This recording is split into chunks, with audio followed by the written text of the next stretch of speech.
Jadi kita ini makhluk yang abadi, cuman pindah dari satu tempat ke tempat yang lain. Nih kita nih badan nanti dicabut nyawa, zet, ditarik ke iliyin insya Allah, dicatat namanya sama Allah, dimasukin lagi ke alam kubur. Tergantung dengan amalan kita.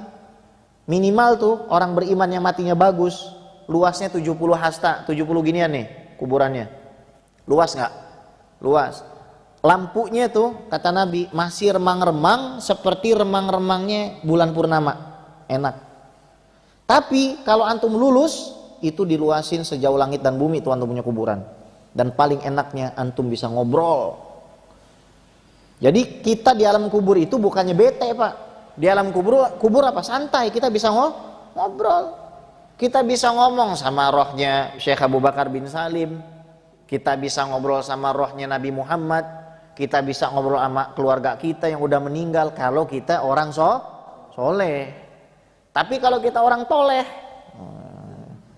ya bukan orang soleh, orang toleh, lain lagi tuh. Wah, kita nggak bisa ngobrol dan kita nggak bisa dapat CCTV mantau kita punya keluarga. Keluarga kita tuh dikasih CCTV sama Allah, mantau keadaan kita sekarang. Kalau kita maksiat mereka lihat, kalau kita bikin pahala mereka juga lihat. Jadi bukannya orang di kuburan tuh diem aja. Yang buruk-buruk disiksain, ditemenin apa? 70 tinin. Satu tinin itu 90 ular. Satu ular itu 77, satu ular itu punya 7 kepala. Jadi kita dipatokin terus tuh sama begituan, nauzubillahi min zalik ya.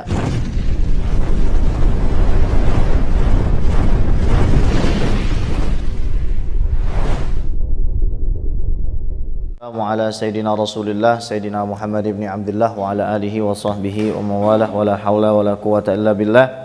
Ashhadu an la ilaha illallah wahdahu la syarika lah wa ashhadu anna sayyidana wa maulana Muhammadan abduhu wa rasuluhu la nabiyya wa la rasula ba'dah. Amma ba'du fa nawaina ta'allum wa ta'lim wal ifadah wal istifadah wal iqamah wal istiqamah wal hatha ala tamassuki bi kitabillah wa sunnati rasulillah ibtigha'an li mardatillahi wajhil karim. Allahumma faqihna fid din wa 'allimna ta'wil waj'alna minal ladzina yastami'una al-qawla fayattabi'una ahsana. Allahumma arinal haqqa haqqan warzuqna ittiba'ah wa arinal batila batila warzuqna ijtinabah wa adkhilna bi rahmatika fi ibadikas salihin amin ya rabbal alamin. Insyaallah kita semua yang hadir di sini dikasih jalan keluar oleh Allah dari semua masalah. Allah angkat musibah dari kita, penyakit dari kita, Allah mudahin semua rizki kita. Allah matikan kita, keluarga kita, orang tua kita dalam husnul khatimah, husnul khatimah, husnul khatimah. Amin ya rabbal alamin. Insyaallah kita mulai lagi nih ngaji kitab akidah, tapi nanti kita akan tambahin juga kitab akhlak ya. Karena akidah ini kitabnya kering. Kalau kering biasanya harus basahin. Maka ngebasahin belajar akidah ini pakai kitab tasawuf. Kita belajar kitab akidah Jawahir Akidah Ahlussunnah wal Jamaah. Terus nanti kita baca kitab Ayyuhal Waladnya Imam Al-Ghazali. Nah insyaallah sekarang kita mau belajar apa nih Bib? Kita belajar memahami kalimat-kalimat atau kata yang disandarkan kepada Allah. Misal Baitullah, rumahnya Allah. Dalam Al-Quran Yadullah sering diterjemahin tuh bahkan sama Departemen Agama, tangannya Allah. Wajhullah diterjemahin lagi sama Departemen Agama, kadang wajahnya Allah. Tuh cara kita memahaminya gimana. Terus kalau misalkan sifat yang disandarkan Qudratullah, kuasa Allah, tuh cara memahaminya gimana ya. Supaya kita bisa membedakan. Jangan sampai nanti Baitullah rumahnya Allah, Allah bobok di situ lagi. Arsy singgasana, Allah duduk di situ lagi. Nah, itu salah paham namanya.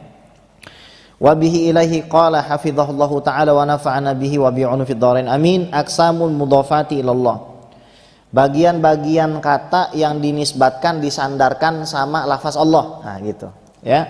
Jadi antum kalau ngeliat dalam Al-Quran paham nanti. Hiya ala salasati aqsam, ada 3 kategori. Jadi kalau merujuk kepada akidah kita Ahlussunnah wal Jamaah, namanya idhofat ataupun kata-kata yang disandarkan kepada Allah dibagi jadi 3 macam ya. Al-qismul awal, bagian pertama, idhofatu sifatin ila mausufin, menisbatkan, menyandarkan sifat kepada yang disifati. Contoh, ilmullah. Ilmu itu sifat, bukan zat. Di dunia ilmu itu sifat. Tapi nanti di akhirat ilmu itu bisa berubah jadi zat. Sekarang ana tanya nih mantum, pahala itu sifat atau zat di dunia? Sifat. Soleh itu sifat atau zat? Sifat. Di dunia pak. Nanti di akhirat jadi zat. Lah emang nimbangnya bagaimana? Ini ulama khilaf. Bisa jadi yang ditimbang kitab. Kita punya kitab ini kan baru berlaku semenjak kita balik umur 15 tahun nih. Ini baru berlaku nih dia nih. Kita belum 15 tahun belum balik, laki perempuan belum balik. Ini yang sebelah kiri belum nyatet. Yang nyatet baru sebelah kanan. Dimulai dari saat dia mumayyiz. Yang kanan udah dipur tuh ibaratnya tuh. Nah, Ronaldo sekarang kemana? Muhammadiyah ya, MU. Ya kan? Ronaldo MU, Muhammadiyah, ya kan? Iya, dipur dulu tuh kalau main bola. Ya udah dah, gua kasih dah nih 12-0 gitu. Kita dalam hidup gitu. Kecil nih kita sholat ke masjid, bocah kecil sholat ke masjid, sholatnya bener, itu udah hitung pahala. Namanya dia mumayyiz gitu. Tapi namanya amal soleh itu nggak ada wujudnya di dunia ini. Jadi nggak bisa kita lihat amal soleh itu. Baca Quran, mana bacaannya? Bacaannya Bismillahirrahmanirrahim, hilang nih. Tapi nanti nih basmalah yang Anda baca jadi bentuknya di kuburan tuh jadi. Tadi ada yang nelpon Ana bingung, Bib, gimana nih Ana udah tua? Oh, terus gimana? Baca Quran belum bisa. Ya udah, cari guru Al-Quran via WhatsApp lah, lagi PPKM. Terus satu lagi, nih amalannya para wali. Ana baru dapat dari mursyid Ana semalam. Amalan sederhana yang antum pasti bisa bikin.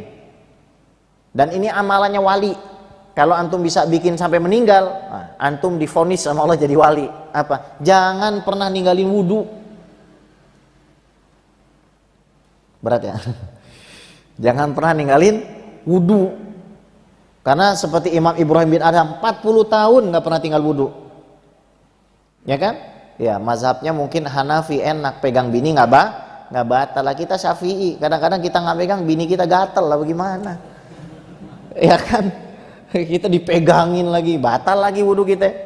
Ini lagi. Tapi nggak apa-apa, memang itu perjuangan. Pengen jadi wali mah nggak gampang, kecuali pengen walimah. Nah, itulah lain kalau itu ya, itu mah gampang. Nah, jadi sifat ini kalau dinisbatkan kepada Allah, ilmullah au qudratullah, maka sifat dan yang disifatinya itu qadim. Fal ilmu wal qudratu sifatun min sifatillahi ta'ala, fallahu ta'ala qadimun bilab tidak wa huwa mutasifun bi sifatin mulazimatin lidzatihi. Jadi Allah itu punya sifat, Allah itu nama. Allah itu nama yang kalau kita sebut nama itu menunjukkan kepada zat. Contoh, Bang Anwar Wijaya. Anwar Wijaya itu nama bukan? Menunjukkan kepada siapa? Nih yang ada depan ana nih, baju coklat. Ya, Anwar Wijaya. Tuh. Nama menunjukkan kepada zat. Nah, zat itu punya sifat. Misal, sifat karakternya Anwar Wijaya baik. Baik itu zat atau sifat? Sifat. Nah, oke. Anwar Wijaya adalah makhluk. Makhluk itu tadinya nggak ada menjadi ada. Sifatnya juga makhluk. Allah nggak pernah mengalami ketiadaan. Namanya qadim, berarti sifatnya qadim juga. Nggak mungkin tiba-tiba Allah berubah jadi baik, itu nggak mungkin. Kata berubah itu nggak bisa disandarkan kepada Allah. Tolong diingat itu. Jadi kalau ada orang ngaku Tuhan terus dia bergerak, ya bukan Tuhan. Kalau ada orang ngaku Tuhan dia berubah, ya bukan Tuhan. Ya. Makanya jangan sampai menuhankan manusia. Jangan sampai kita berpegang kepada janji manusia. Ya, karena manusia itu tempatnya berubah. Jadi kalau ilmullah, oh ilmu Allah qadim, nggak ada permulaan, nggak ada akhir. Qudratullah qadim, nggak ada permulaan, nggak ada akhir. Kenapa? Karena sifat itu ngikutin zat. Sifat itu selalu ngikutin zat. Ya. Al-qismu tsani, bagian kedua, idhafatu fi'lin ila fa'il. Nah, Kalau yang dinisbatkan kepada Allah Subhanahu wa taala itu dari jenis perbuatan. Mithlu khalaqallahu samawati wal ard. Contoh, Allah menciptakan langit dan bumi. Nah, lihat. Fa idhafatul khaliqiyah ila Allah taala hiya idhafatu fi'lin ila fa'ilin. Maka mengidhofahkan penciptaan kepada Allah itu mengidhofahkan, menyandarkan perbuatan kepada yang berbuat. Fal khalqu fi'lun fa'alahu Allah taala al fa'alu lima yurid wa ma'nal khalqu huwa ihdatsu syai' ba'da adamihi. Nah, ya. Maknanya Allah mengadakan sesuatu dari enggak ada. Contoh lain nih hadirin. Allah membangkitkan manusia di hari kiamat. Nah, maka perbuatan itu hadis, perbuatannya itu baru, tapi Allahnya qadim. Saya kasih contoh gampang. Ini saya ngangkat tab nih. Nih. Kalau di alam dunia, di alam tanggung jawab kita sebagai makhluknya Allah, ini perbuatan disandarkan kepada saya. Tapi hakikatnya yang membuat perbuatan saya, yang mengangkat ini siapa? Oh, Allah. Itu loh. Terus ada yang bilang, Bib, kalau begitu Allah belum jadi pencipta dong ketika makhluk belum ada. Enggak, karena kita melihat kepada kudrohnya Allah, kemampuannya Allah.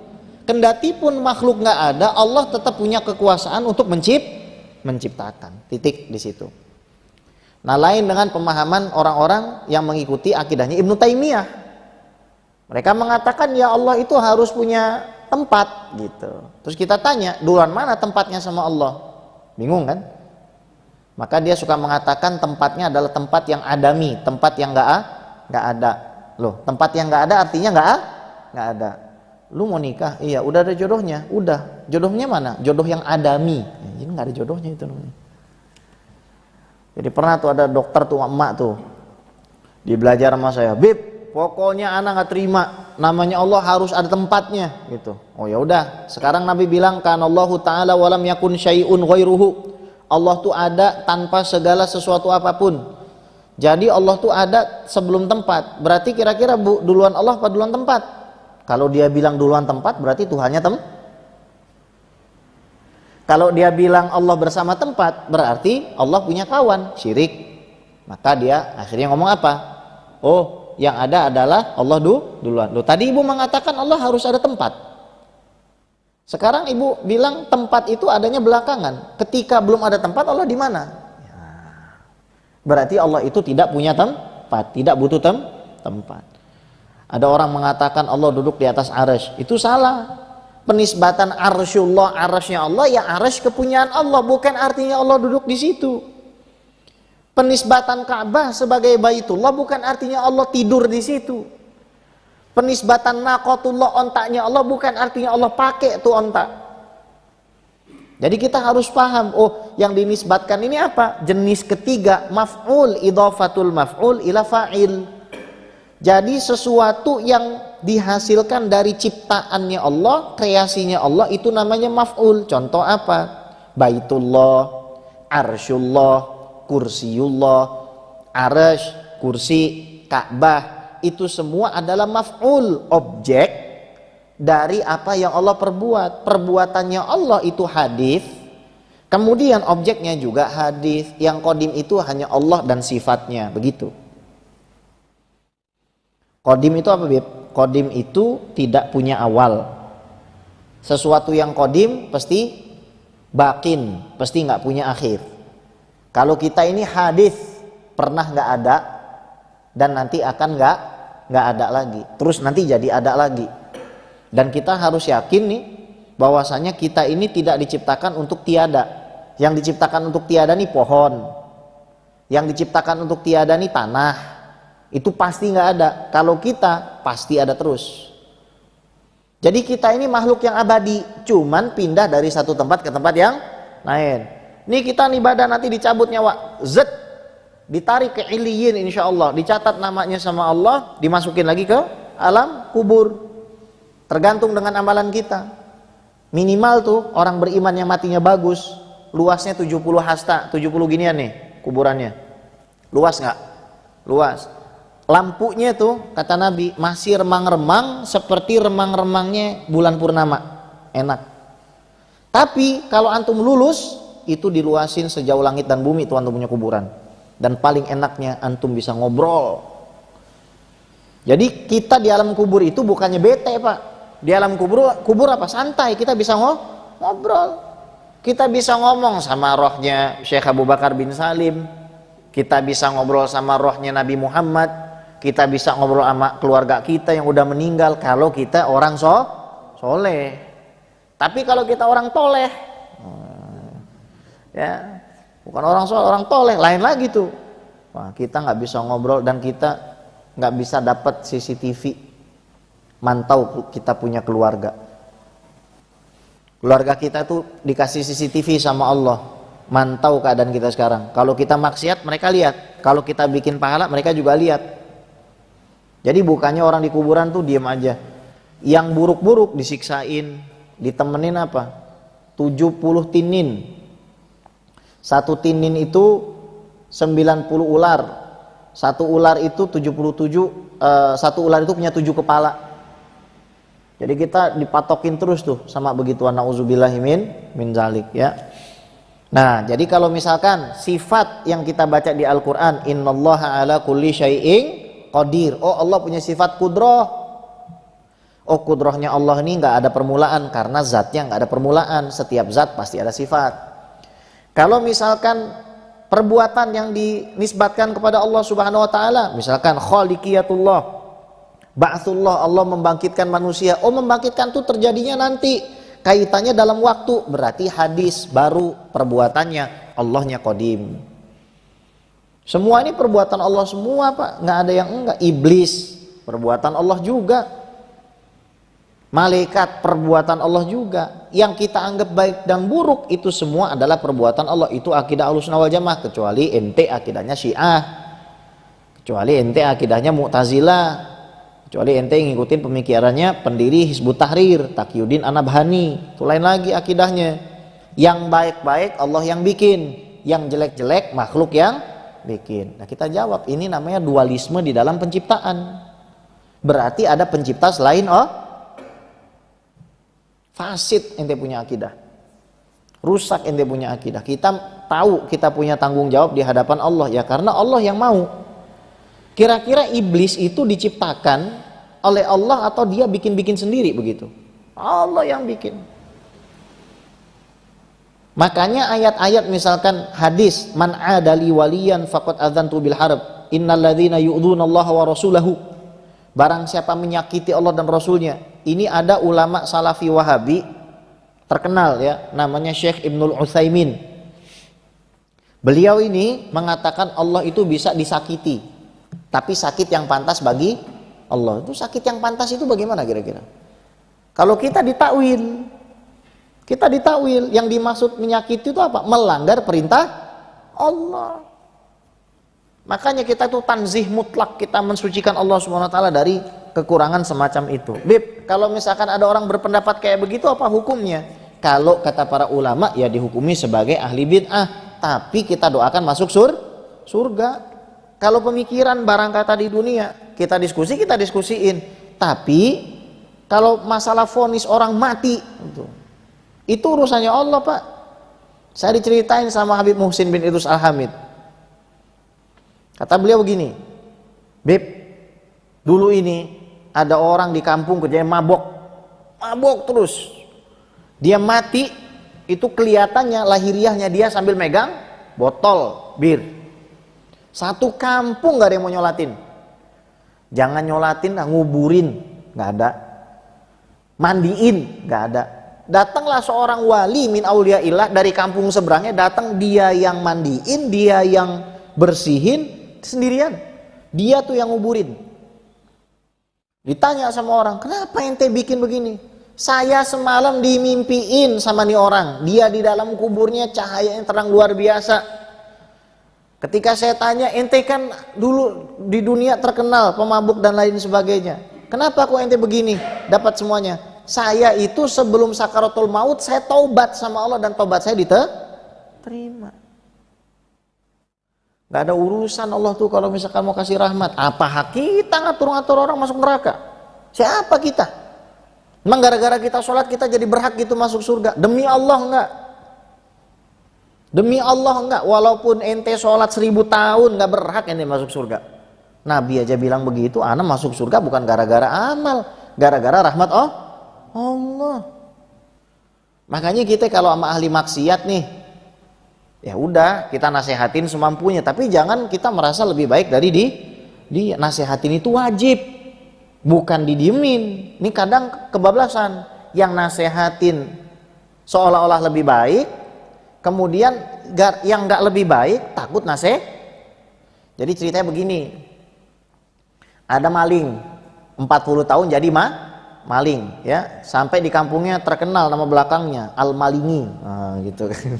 Karena suka maling. Si Al-Malingi ini suka nasihatin anaknya, bawa awakmu kalau sudah gede jangan maling. Ya anaknya bilang, loh bapak sendiri kok masih maling?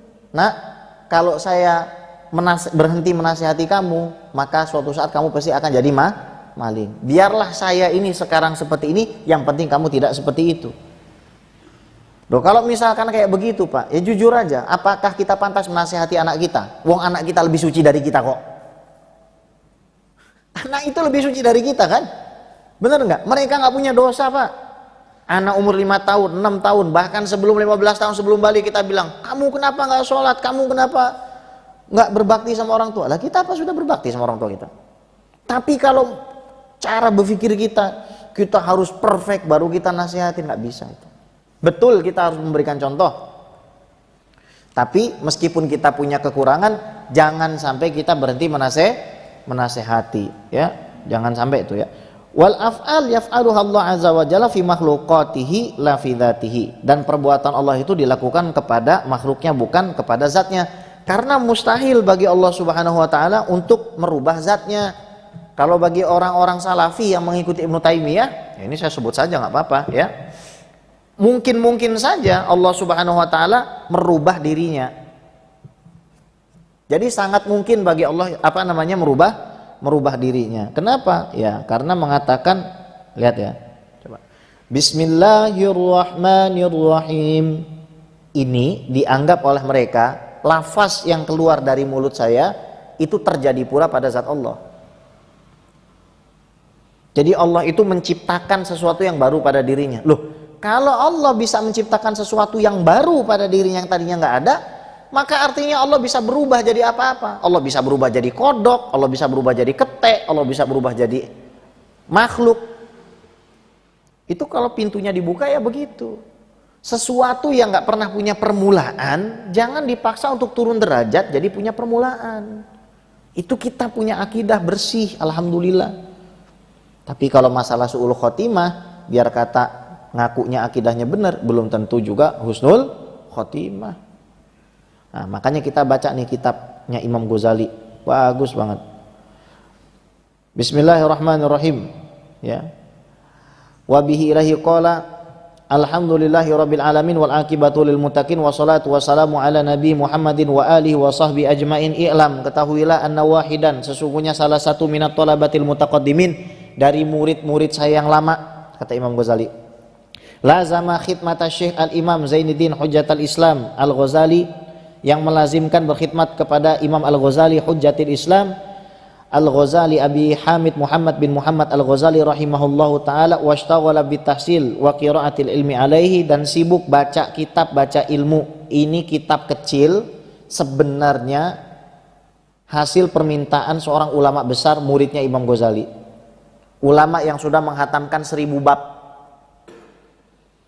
Hatta jama'a min daqaiqil ulum wastakmala fadhailan nafsi, hingga akhirnya dia berkata gini, ya Imam, ini qara'tu anwa'an minal ulum, saya ini sudah baca banyak ilmu, wa sarraftu rai'ana umri ala ta'allumiha wa jam'iha, saya ngabisin mayoritas umur saya ini untuk ngaji, untuk belajar. Wal an yambaghi an alam ayu nau'iha yanfa'uni ghoda. Pertanyaannya sederhana, kira-kira dari semua ilmu yang saya pelajarin, yang bisa ngasih manfaat saya ketika saya berjumpa sama Allah, ilmu yang mana? Gitu. Ya.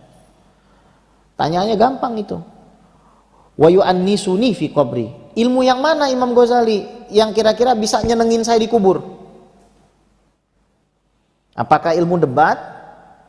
Wa ayyuha la yanfa'u hatta atrukahu. Dan ilmu mana yang enggak manfaat hingga saya tinggalkan? Kama qala Rasulullah sallallahu alaihi wasallam, Allahumma inni a'udzubika min ilmin la yanfa'. Ya Allah, aku minta perlindungan dari ilmu yang enggak bermanfaat. Fastamarrat lahu hadhil fikrah. Berlanjut, nih saya singkat saja ya. Hingga akhirnya beliau mengatakan, walaupun kitab Ihya Ulumuddin ini bisa untuk menyembuhkan penyakit saya ini, perasaan saya, tapi Ihya ini tebalnya kan 4 jilid. Nggak mungkin saya bawa kemana-mana. Imam Ghazali tolong tuliskan saya beberapa lembar nasihat yang bisa saya kantongin, gitulah kira-kira. Bisa saya kantongin, bisa saya baca, bisa saya bawa kemana-mana. Nasihat yang bisa nyelamatin saya kalau saya lupa. Lagi lupa lihat. Namanya fitnahnya orang alim itu lebih besar. Ya, saya singkat-singkat saja nih. Min jumlati mana sahabihi Rasulullah sallallahu alaihi wasallam ummatahu. Nah, kata Imam Ghazali gini. Ente bilang ente minta nasihat mana? Kalau emang ente mau nasihat, ketahuilah semua nasihat itu ada dalam hadis Rasulullah.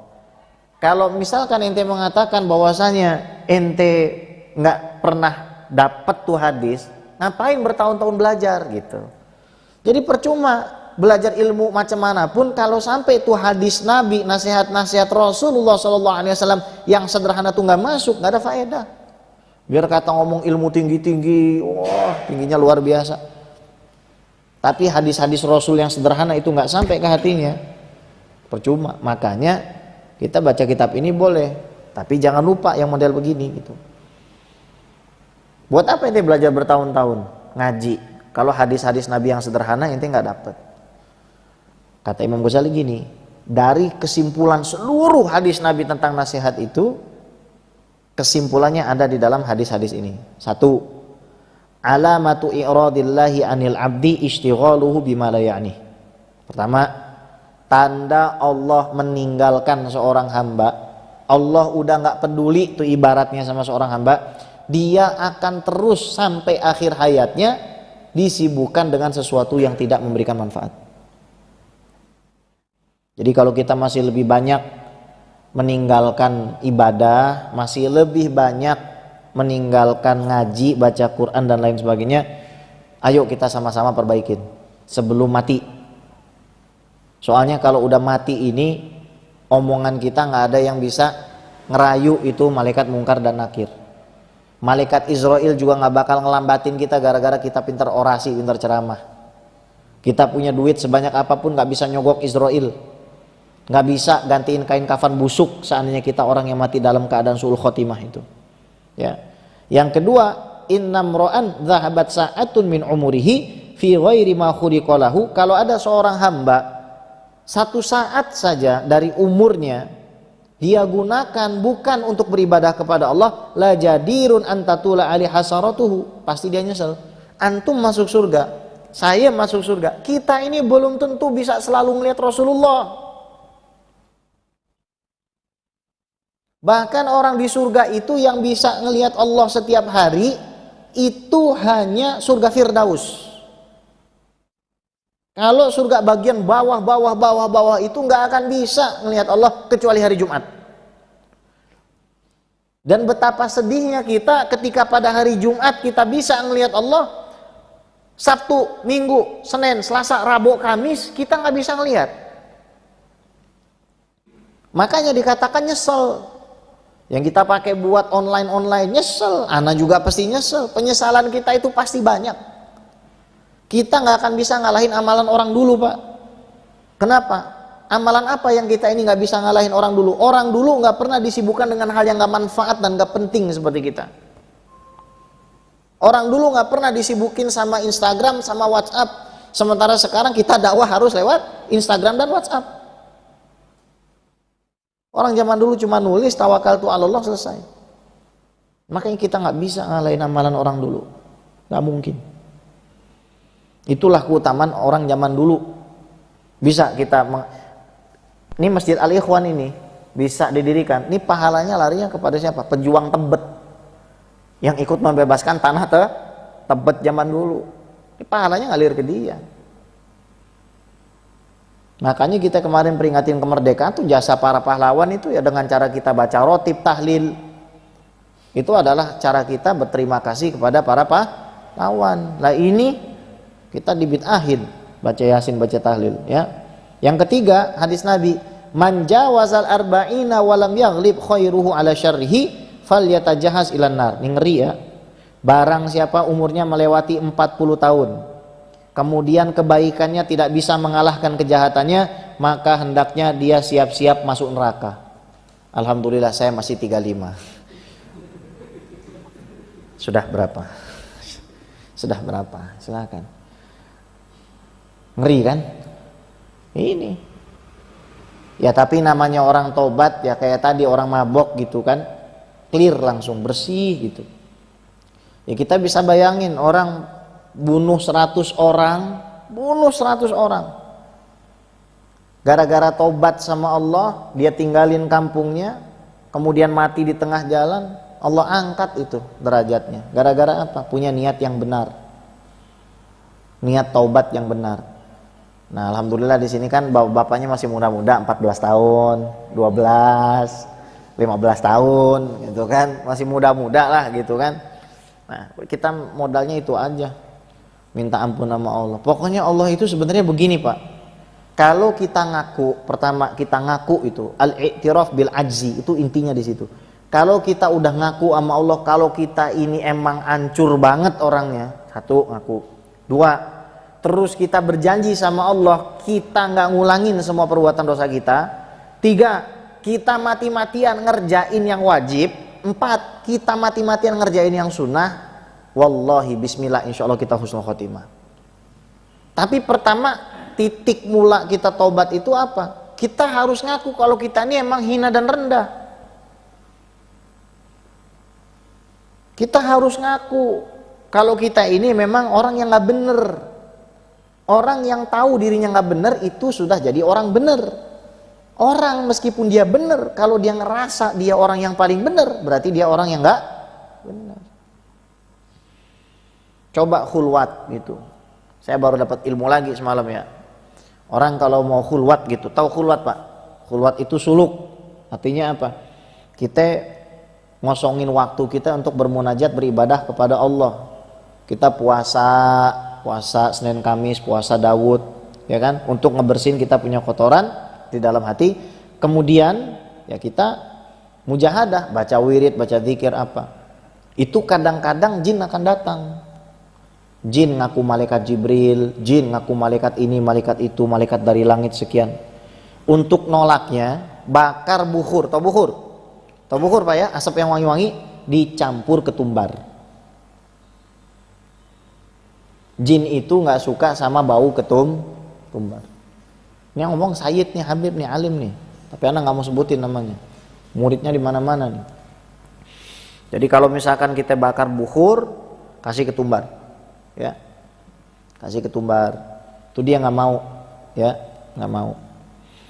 Nah langsung lah beli ketumbar habis ini. Buat ngetumbarin bini gua, Bib. Bini gua galak banget, kayaknya ada jinnya gitu ya. Ya. Sekalian Pak disendokin ketumbar makan. Ya. Oke. Wa fi hadhin nasihah kifayatun li ahli ilmi. Dan di dalam nasihat ini udah cukup kata Imam Ghazali. Nasihat pertama apa? Dari tanda Allah meninggalkan seseorang, Allah sudah tidak peduli, nauzubillah, orang tersebut disibukkan sama yang enggak bermanfaat sampai dia mati. Kemudian satu saat saja dari hidup seseorang itu nggak dipakai untuk ibadah, maka pasti dia akan nyesel. Antum, saya, kita bakal nyesel pasti. Meskipun kita jadi ahli surga, pasti kita gimana ya? Kita ngelihat orang yang ada di atas kita, pengen nggak? Pengen. Dia deket banget sama Rasulullah, kita jauh banget, pasti pengen kita.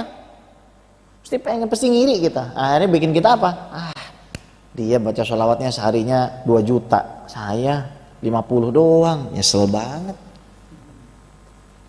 Pasti nyesel meskipun kita ahli surga. Kemudian yang terakhir, barang siapa umurnya melampaui 40 tahun, ya tentu saja kalau dia belum tobat, ya.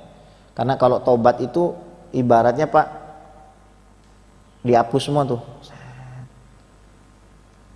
Ada yang membedakan antara maghfirah dengan afu. Kalau maghfirah itu catatannya tetap dibaca tapi dosanya diampunin. Kalau al-afu itu catatannya ikut dihapus. Makanya kita waktu Ramadan bacanya apa? Allahumma innaka afun tuhibbul afwa. Kenapa? Karena kita nyari catatan kita supaya dihapus. Itu bedanya maghfirah sama al-afu. Ya khair. Wassallallahu ala sayyidina Muhammad wa ala alihi washabihi ajmain walhamdulillahirabbil alamin. Saya hitung sampai 3. Kalau ada yang mau nanya silakan. 3. Nah, ada. Ada yang mau nanya? Silakan, Pak. Enggak usah ya? Enggak usah. Oh, ada, silakan. Oh, silakan, Pak Haji. Masya Allah, orang tua kita nih jadi malu kita. Silakan, Pak.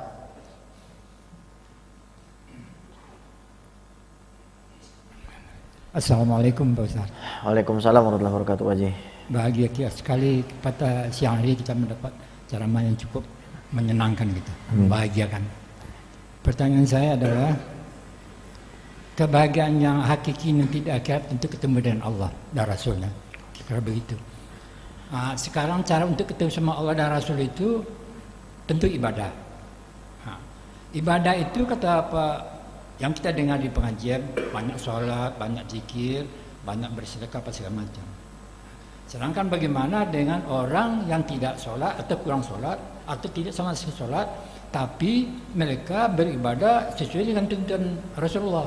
Artinya Rasulullah pernah bersabda bahwa orang yang memelihara anak yatim itu dekat dengan aku berdua.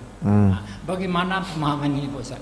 Baik. Terima kasih. Mungkin banyak yang lain, ini aja dulu. Iya. Assalamualaikum warahmatullahi wabarakatuh. Banyak yang lain, ini aja dulu. Sepertinya istri juga begitu. Banyak yang lain, ini aja dulu. Gini, Pak.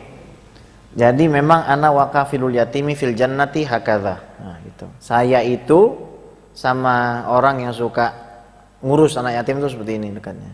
Iya. Tapi kalau dia memang orang yang berbuat maksiat, kemudian orang yang zalim dan lain sebagainya, maka secara tekstual dia memang akan dekat dengan Rasulullah, tapi habis dikucak dulu. Di nerakanya dikucak dulu, Pak. Dikelirin dulu. Ibaratnya begini. Kita ini mau ke surga, gelasnya harus bersih. Nah, proses pencucian itu ada di alam neraka. Kemudian bisa juga kita memahaminya, Allah Subhanahu wa taala dengan kekuasaannya ingin menunjukkan, aku ini bisa loh masukin orang yang secara catatan amal itu hina dan rendah, karena dia cinta sama anak yatim ngikutin Rasulnya masuk surga. Itu Allah bisa aja menampakkan kekuasaan. Sangat mungkin, Pak. Nggak pernah sholat, nggak pernah ini dan lain sebagainya. Mungkin nggak Allah masukin dia ke dalam surga gara-gara cinta anak yatim? Mungkin. Tapi satu, jangan nantangin Allah. Ini kan berarti mungkin-mungkin aja gitu kan. Kalau saya nggak sholat, saya ngurus anak yatim masuk surga. Tanya balik, masih mungkin kan Allah masukin ente ke neraka? Mungkin nggak? Jadi kalau ngomongin soal kemungkinan, bukan 60-40, bukan 60-40, Pak, 50-50. Nah, kita mau ngambil yang 50-50 apa yang 60? Ya kita ngambil 60, sholatlah kita, urusin anak yatim. Gitu cara kita memahami teksnya, Pak. Baik, terima kasih. Baik. Nggak ada lagi kan? Oh, ada lagi, silakan. Ini kalau dari auranya ini entah baru nikah atau belum nikah ini. Alhamdulillah udah Ustaz. Ya, makanya. Berapa anak? Alhamdulillah baru 1 tahun. Alhamdulillah. Ya, kan baru nikah berarti. Ya, silakan. Udah 3 tahun sih. Oh, udah nih. Itu baru. Oh, baru ya? Iya, baru banget. Masih panjang perjalanan. Ya. Tanya aja sama yang veteran nih gitu. Ya, silakan. Ya, saya mau nanya, tadi kan katanya ada kodim ya, Ustaz, kodim ya. Saya pernah dengar waktu saya SD itu ada sifat-sifat Allah itu kan ada yang Allah wujud, kidam, bako, mukhalafatul hawadisi. Itu apakah kodim sama kidam sama ya? Kodim, kidam, bak itu sama nggak sih gitu loh? Sama. Wujud, qidam, baqa, mukhalafatuhu lil hawadisi, qiyamuhu binafsihi, wahdaniyah, qudrah, iradah, ilmun, hayat, sama, basar, kalam, qadiron, muridan, aliman, hayan, samian, basiron, mutakalima. Itu namanya sifat 20. Nanti kita akan pelajari itu semua di sini. Ya, jadi itu sifat 20 yang secara sejarah itu diwiridkan oleh Sultan Salahuddin Al-Ayyubi di Mesir. Jadi Mesir itu dulu di masjidnya itu ditulis tinta emas laknat kepada Sayyidina Abu Bakar dan Sayyidina Umar. Laknatullah ala Abi Bakrin wa Umar, oleh orang Syiah. Ditulis oleh orang Syiah begitu. Nah, salah satu cara untuk menghabisi pemikiran dinasti Fatimiyah dari kalangan Syiah itu adalah membaca salah satunya sifat 20 ini. Kalau sekarang kita qasidahnya jarang. Wujud qidam baqa mukhalafatul hawadis, itu jarang kan? Dikit-dikit ditoel sama pengurus baru, bid'ah tuh Nabi nggak pernah, takut. Yalah. Model kayak gitu. Dikit-dikit disenggol, bid'ah Nabi nggak pernah bikin, takut langsung. Iyalah, udah diam aja. Lah bagaimana? Ente anak jamin, anak tantangin dah. Orang yang tinggal di lingkungan masjid yang suka pakai toa, yang habis sholat zikir bareng, lihat jamaahnya, pasti mereka hafal zikir sama wiridnya. Jamaah 4 tahun, 5 tahun duduk di situ ikut baca, pasti hafal. Biasanya yang nggak pernah itu malah nggak ngapal sendiri, baca buku sendiri, ngapal sendiri. Nggak begitu, Nabi ngajarkan. Hadisnya itu 27 zikir berjamaah. Hadisnya itu 27 zikir berjamaah itu. Jadi masalah wiridan kemudian baca sifat 20 kata antum tadi, itu adalah sebuah keharusan sebenarnya di zaman ini, ya. Udah itu aja. Udah, makasih. Ya, sama-sama. Ya sudah, saya ada agendanya punyapu lagi di Jakarta Barat. Jadi ya mohon maaf. Pokoknya semoga kita semua sehat walafiat, berkah hidup kita, rizki kita, dan semua kita mati husnul khotimah, keturunan kita semua ahlu sunnah wal jamaah, dan kita dapat barokahnya Rasulullah Shallallahu Alaihi Wasallam. Ana doain rezeki antum semua lancar, pokoknya keran rezekinya lancar selancar-lancarnya. Ala hadzina ala kulli niyatin shalihah ila hadratir Rasul Sayyidina Muhammadin sallallahu alaihi wasallam wa li qada'i jami'i hawaijina dunyawiyya wal ukhrawiyyah sya'ulillahi lana wa lahumul Fatihah. A'udzu billahi minasyaitonir rajim. Alhamdulillahirabbil alamin arrahmanir rahim maliki yaumiddin. Iyyaka na'budu wa iyyaka nasta'in ihdinas siratal mustaqim siratal ladzina an'amta 'alaihim ghairil maghdubi 'alaihim waladdallin. Fa'fu 'anna ya karim, fa'fu 'anna ya rahim bi rahmatika ya arhamar rahimin. Allahumma innaka 'afuwun tuhibbul 'afwa fa'fu 'anna. Allahumma innaka 'afuwun tuhibbul 'afwa fa'fu 'anna. Allahumma innaka 'afuwun tuhibbul 'afwa fa'fu 'anna ya karim. Wa sallallahu ala sayyidina Muhammad wa ala alihi washabbihi ajmain. Alhamdulillahirabbil alamin. Kurang dan lebihnya saya mohon dimaafkan, kepada Allah saya mohon ampun. Assalamualaikum warahmatullahi wabarakatuh.